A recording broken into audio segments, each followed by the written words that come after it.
Welcome to the MedicAlert Matters podcast. This is episode 2. Before I introduce my guest, I want to share something I've been excited about. We have a free online resource that integrates health literacy and healthy living. SAFE, Students Assisting Friends Everywhere. The curriculum was developed with the Ontario Physical Health Education Association and is designed to teach students self-advocacy, recognizing their own needs, and how to share them effectively. For more information, I will leave the link below. My guest today is a very good friend of mine, Nadine. In the podcast, Nadine shares her experiences as a parent of a child with autism, my little friend Sawyer. He's not so little anymore, though. In the podcast, she shares about the challenges they've overcome and how MedicAlert has been a trusted part of their journey. Enjoy. MedicAlert emergency. How may I help you? I'm a paramedic with BC Ambulance Service. We've run into a patient who has one of the bracelets. And she's walking, but she's not feeling particularly well, and she showed me her bracelet. So I think we might need a little bit of help. Did you find her? Yes, we did. Oh my God! Oh my God! Thank you! Thank you! Thank you! Nadine, welcome to the MedicAlert Matters podcast. How are you doing today? I'm well, thank you. How are you? Great. Oh, great, because you're here. Yay. Yeah. So Nadine, I've known you since high school, and I am the godfather to your first daughter, Tristan. And so I can't tell you how special it is to have you on the podcast today, and I really appreciate you doing this.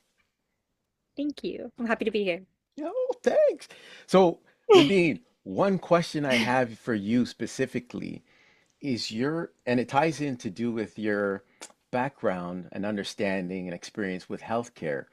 What led you to make that decision to go into nursing?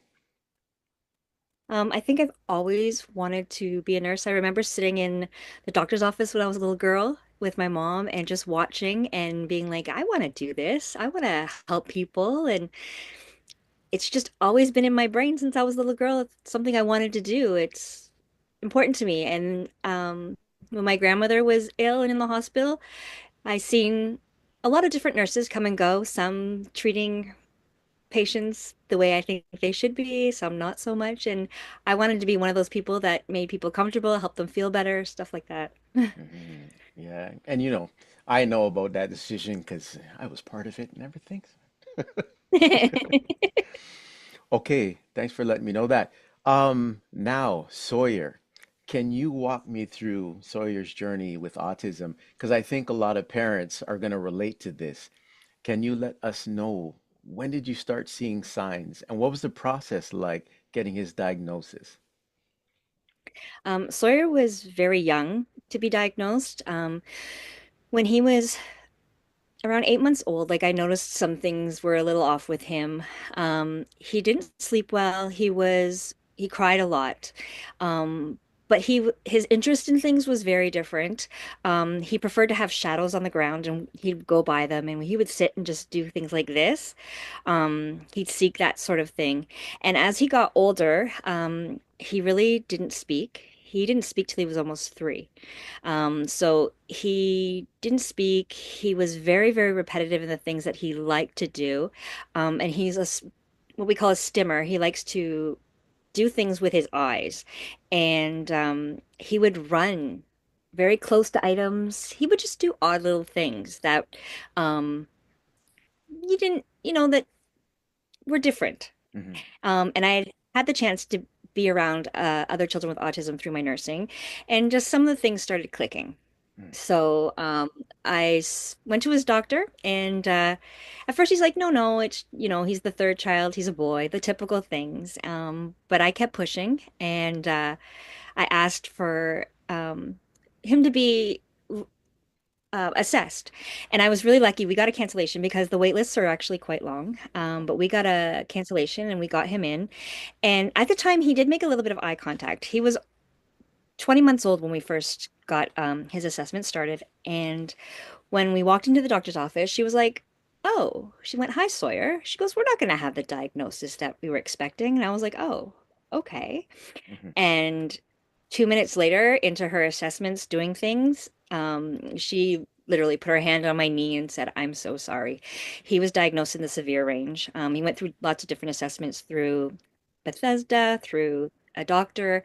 Um, and yeah, he had severe autism, and the most poignant thing that something was ever that was told to me was that on a scale of 0 to 100, 0 being worst case scenario, he was a 0. Like Wow. he's going to need lots of help. And I thought that was kind of crazy. Mhm. But I figured we can only go up from there, and we've been lucky. He's got a lot of help through his life, and we've come a long way, and he's doing really good. Mhm. One thing, um, if you can explain for some people who don't know, when you said, the scale kind of, right? So is this the spectrum that we're talking about? Because when I first learned about autism, I didn't know there was a spectrum. Sometimes you Mhm. hear someone has autism, severe autism. Sometimes you hear some people say the person has Asperger's, I believe it's called.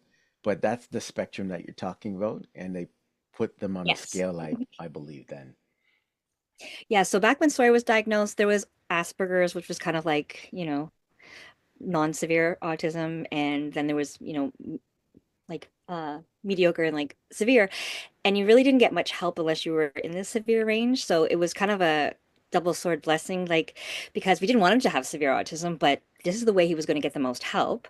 I think now they categorize it differently. They say like level one, level two, level three, Okay. because it's all under the same thing now. They don't separate high functioning like Asperger's anymore. It's just straight autism. Mhm. But yeah, that's how Okay. he was in the severe range there, which would be like a level three now. Mhm. Does the help come right away? Like you go to your doctor, you get a diagnosis. How do you know where to seek out help? Because, Autism Ontario and things like that. How did you know what to do from there? Your doctor Um, promotes? I was lucky. The doctor who diagnosed him was full of information, was told me what steps to take. Hmm. Um, there, he was automatically assigned, like we have Bethesda down here, which he went through to do therapy. Hmm. He did intensive behavior therapy, but the wait list, like we waited probably 2.5 years for him to finally start therapy, intense therapy. He got some help at home. He got help with speech therapy, occupational therapy. Once you're given a diagnosis, it kind of opens doors, and your doctor can refer you here and there. And he did. He went to speech therapy, which helped. When he was younger, he used a visual way of communicating. So he would give me a picture. It's called PECS. So he'd give me a picture if he wanted to eat, he'd give me a picture of a cookie. If he wanted to go to the bathroom, he'd give me a picture of like a toilet, something like that. That's how he communicated with us. Hmm. And then eventually, he started to talk through therapy and stuff like that. Little words, ready, set, go. And one day he started counting, and I didn't know he knew how to count. We were trying to get him to say the word car, and he just started counting to 10. It was like, I Wow. didn't know he could do that. So Yeah. it's been interesting to see the different accomplishments that he's made. But the doctors are very, very helpful, but the wait lists are very, very long, which is terrible because it's very important that you get help right away. Hmm. When they're younger, it's like the most important time, and they're not usually diagnosed till they're like in school. Hmm. And then a teacher kind of says, you know what, there might be something off here. Um, so that's very unfortunate. I was lucky that I was able to kind of recognize some signs in Sawyer, and unfortunately, it was as severe as what it was, but it helped me get the help that he needed. Yeah.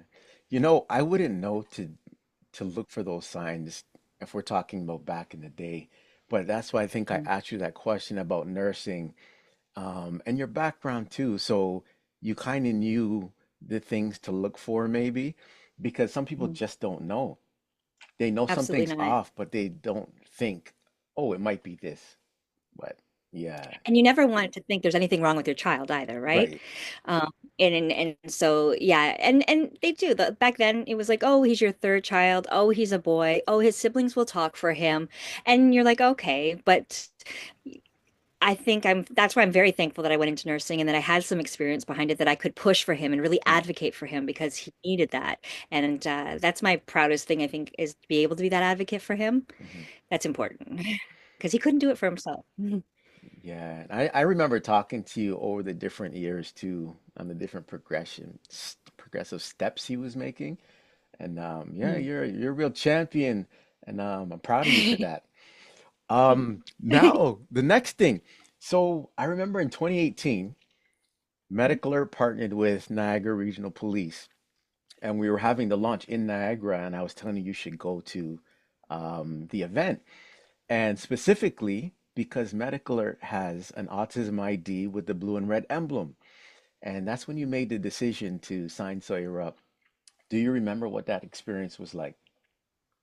It was really easy. It was a wonderful experience. We went, I forget where we went, but we went somewhere where there was a sign up day, Yep. and people were wonderful, very kind, very friendly, very informative. And we went in and you filled out form to get a bracelet. I still have his bracelet, his first one. All right. Put it up to Um, the screen more. Let me see. Oh, the listeners. Yeah, there's the blue and red. He picked his favorite color, Yeah. and they were great because he came with me, obviously, and he got to pick out what kind of bracelet he would like. So he was involved, and it was great because we were able to put whatever information we had on him in the back. And Sawyer has autism, but he also has ADHD, which was added. But my biggest fear for Sawyer is that he's a flight risk, and even that was added to his bracelet because that was my biggest fear at the time. It still is, and he's almost 17. So it was great being able to put that kind of information on something that if he wasn't able to tell somebody what was wrong or anything like that, this was something that was very visible that they could look at and that they could get some information on him. Mhm. Yeah, and that's some things that people don't know as well. I'll probably talk about it later in the podcast, but it's not only autism that will be engraved on the back of the ID. Any other conditions that he has or allergies, medications that are important to know can be engraved on the ID. But what does it mean to you, though, that Medicler designed a specific ID for autism? Does that recognition make you feel more supported? Yes, I mean, I think like with them being with the police and everything like that, the amalgamation with them, just it's it's a visual thing because looking at Sawyer, it's difficult because he doesn't have a physical disability, so you don't know, right, enough about who he is or what he's doing or why he's doing it. So with the likes of this bracelet, um, people can automatically see, oh wait, there's something more here, Mhm. and so they, a little more caution, a little more caring, Mhm. to see what's wrong and what can be done to help him.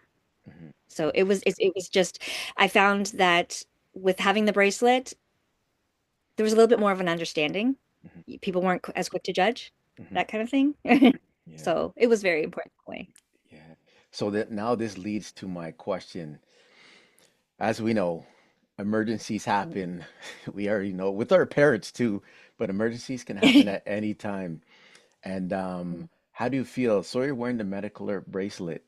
Do you feel like you have more peace of mind, especially when those situations can arise that you don't know emergencies?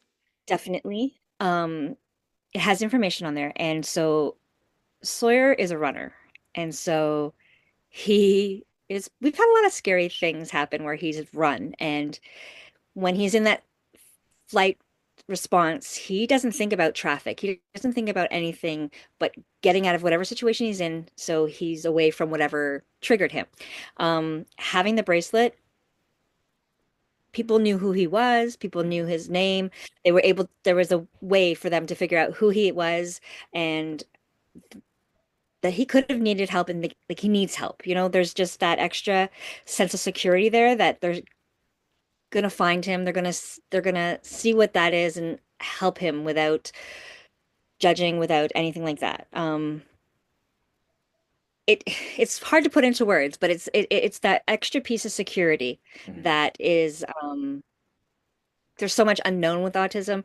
At least every case is different. Every autistic child, every autistic adult, every they're all different. No one's the same. So, but for my son, this will kind of give you a picture of to what's either triggering to him, what's going on with him, and then they can help him easier.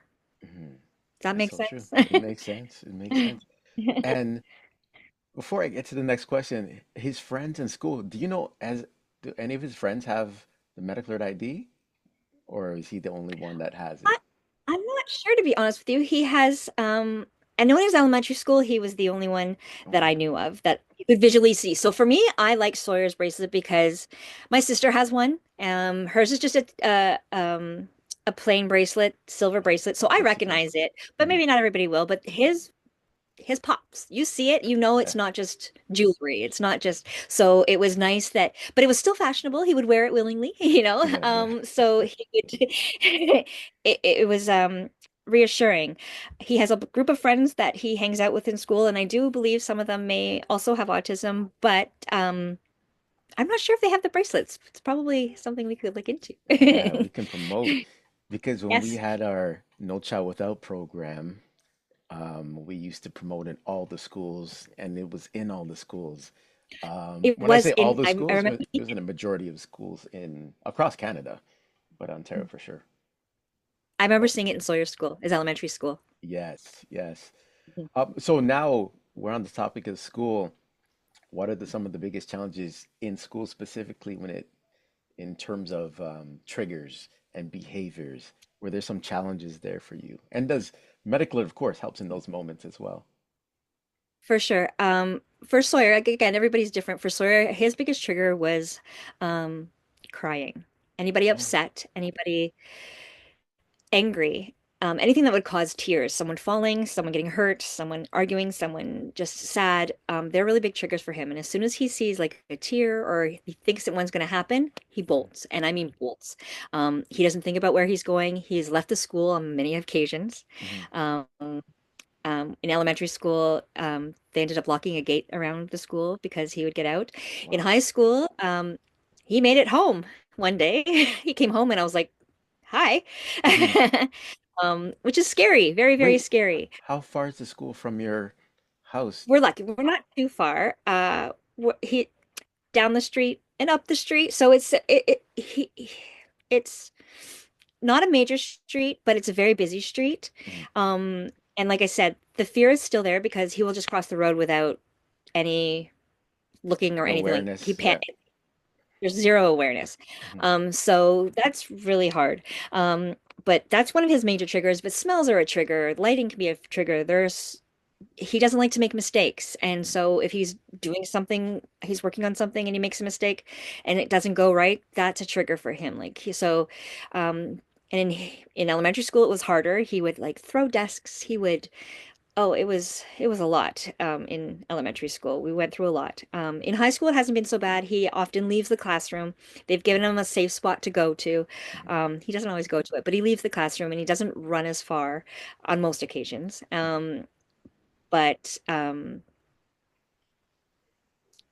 I'm thankful for having something with him that will because of he is such a flight risk that Mhm. something there that somebody can kind of like say hey and he is also been asked like in school like there was a situation where he we were trying to do his report and for his safety and they look for things like what are triggers, what are this, and I'm like ask him about his bracelet. I said he's got a bracelet. He's like, oh mom, should I use this, should I tell somebody that I have this? And I'm like always tell somebody you have it because that's going to help you. They're going Right. to be able to help you because they're going to be able to understand. So things like that came into play, which were so like it was made aware, Mhm. which is helpful. It's always helpful, right? Mhm.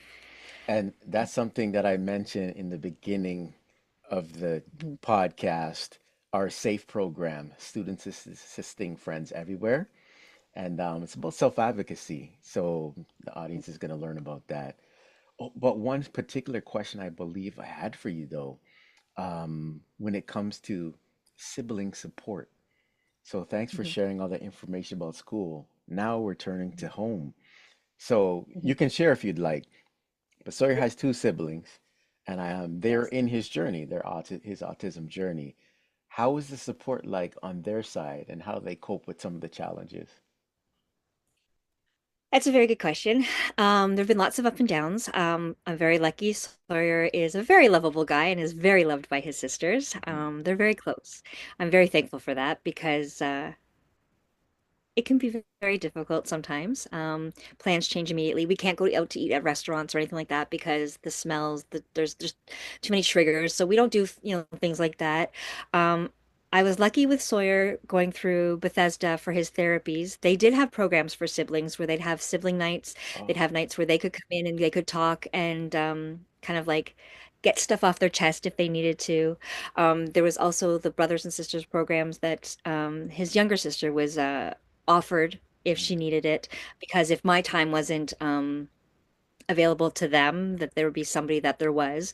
It was hard. I was a nurse. I worked midnight so that I could take Sawyer to therapy in the mornings. He did 26 hours, I believe it was, a week on top of going to school. Oh, wow. So he would kind of go to school some mornings and then in the afternoon have therapy. Some days he'd be at therapy all day. It varied through the different years.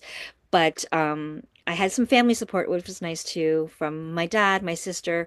So if the girls needed something, they could help that way. I've never really, I've been lucky. They've never really told me that they're upset about anything that's ever happened with their relationship, with me, with Sawyer, with anything. Um, they've always been very good, very supportive, but um, I'm thankful that there were programs that they could reach out to and stuff like that if they needed anything. So far, so good. Yeah, that's always important. It takes a Always lot. important. Yeah. So It's very, now, it takes a lot of me. yeah, Sorry. no, it's all right. Because you mentioned the term bold. So I'm going to touch on something because I want our audience to know. But I didn't know the term bold until I started learning about autism when we introduced the Autism ID. And I was like, bold. I remember going to a party for Sydney, your Mhm. daughter, and a balloon popped in the gymnasium and he just took off. And I think I was asking you about that. That's when I learned about there's triggers. And then on the Yes. other side, I heard about de-escalation techniques. So Mhm. behavior management. But before I go into the explanation about MedicAlert, because it goes beyond the bracelet, what are some of Sawyer's triggers beyond what you already told me? Because the balloon popping, is that the loud noise? And then some Yeah, of it's the his sudden loud noise. the sudden loud noise. Yeah, it was the Okay. unexpected. He likes things to be very predictable. So sudden loud noises, sirens, like when you're out on the street and all of a sudden a siren going off, Mhm. alarms in school. He had to be prepped when there was going to be fire alarm drills, Oh, wow. so that he would know to expect it because it just going off, you know, um, that was a trigger. Smells were a very big trigger for him. So he never ate lunch with his friends in the classroom. He always left the room to eat. He also has a very restrictive diet, so um that plays a part. So if there's something that he doesn't smell or he doesn't like, leaves. That's his he just leaves. He was in camp once and didn't like what they were doing and he left camp. Like it's Oh, wow. yeah. Yeah. So most of his triggers are sudden noises, lights. He doesn't like bright light like sunlight, so Mhm. he doesn't like to be outside for too long. Yeah, it's just weird things like that. Crying is the biggest thing for him. Crying is the biggest thing. Does he wear shades outside? He does He now. does, right? Yep. He Yep. does now. He got special glasses that have them so that, yeah, he does now. Okay, And so it's hard because, yeah, go ahead. sorry, it's hard because with the autism, he also isn't always able to tell me what it is that's the problem. So I actually didn't realize that sunlight was a problem for him until like earlier last year. And like he's Oh, almost 17. So then he finally was able to tell me like, no, I can't, the sun. And so yeah, we got special glasses for him. mhm, But yeah, that's another part of like the triggers and stuff like that. I don't always know because he's not as good as explaining them to me and what's going on. He just reacts as opposed to, mhm. explaining and stuff like that. You got me thinking because in the early years, it seems like you have to pick up on these things as a parent because they can't communicate, especially when they're toddlers. And then you realize, I guess, oh, they don't like this, or this bothers them, or this irritates them. Because I'm just thinking about it now. It's like just learning, and you're learning with Mhm. them. But when they get a little older, if they can kind of tell you, how they don't like Mhm. something, it gets a little easier, maybe. But There yeah. was a world of difference once he started talking because when he didn't talk, you could only guess Mhm. and he'd kind of give you a yes or no. You know you get it right because he'd be happy. If you got it wrong, he'd let you know. He'd scream, he'd cry, he threw everything. So once he had he was verbal, it was a lot easier Mhm. because it wasn't that guessing game. That was really difficult. That was really hard when he was young. Mhm. Um, a lot of meltdowns. Yeah. Wow. It's hard. The parents need counseling too. They need help too, right? Along the way, not only Big time. siblings. It's all new, right? It's not Yeah. typical, and I always say you don't really understand it until you've gone through it, Mm. and Yeah. it's an eye opener. Yeah. He's a blessing in every way, but it was a lot. Mhm. Yeah.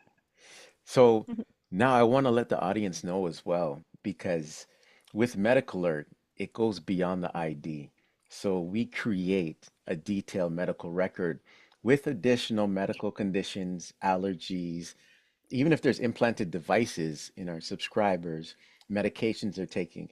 And specifically for autism, we have the behavior management section with the triggers and de-escalation techniques. And it's all designed so first responders have access to this so they can provide the right care if that situation arises. So very important, very important. Very. It's amazing. It makes a big difference if they can have that history on him. He's a runner. And what would you normally do? You would chase him, right? Because you want to Mhm. catch him. Oh, well, then it became a game, and that would Oh, make him run more.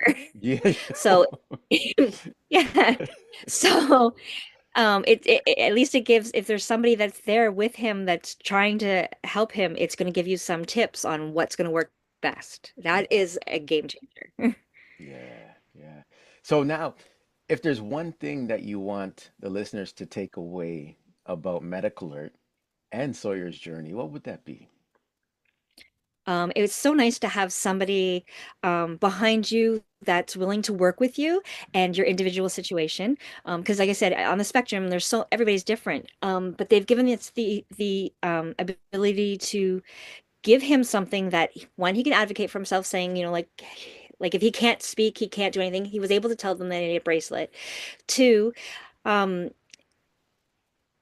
again, like you had mentioned, de-escalating, like it gave somebody information about him and a way for them to help him the best way that they can. Mhm. Because like I said, your instincts are to run after somebody, your instincts are be to hold somebody, and like Yeah. that could be very difficult for someone, right? And so if you know loud noises are a trigger, okay, I'm going to say something very calm and quiet to him, and you can see that that coming down phase, and um anything that's going to give a parent assistance in helping their child is so appreciated, because it can be a very lonely journey. And so if there's somebody on my side that's in the scariest of situations, because that's really, when it's needed, Mhm. it's nice to have somebody or something that's going to help assist that situation instead of just making things worse.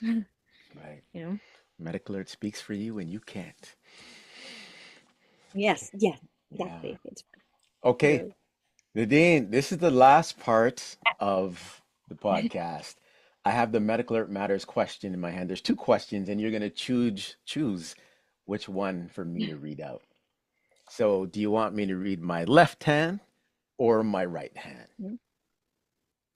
let's go with the right. Let's go with the right. Um, what's one thing you wish more people understood about autism? It's a good one. I think it's important to know that everyone on the spectrum is different. You'll never meet two people that are the same. Um, and I think the most important thing to me would be patience. Don't judge what you don't understand. Um, I'm thankful that he has people in his life that accept everything that he is.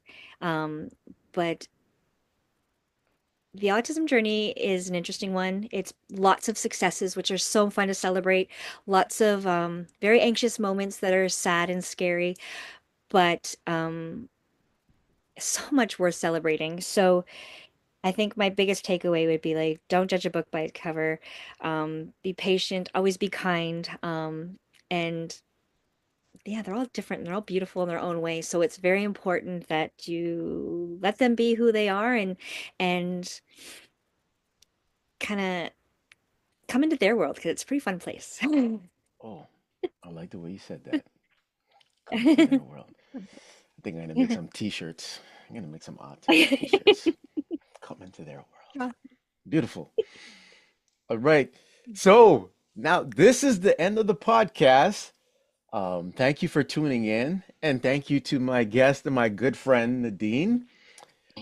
Follow us on our social media pages, MedicAlert Foundation Canada, and subscribe to the podcast, MedicAlert Matters Podcast. We're on Spotify, Apple Podcasts, and you can watch it on YouTube.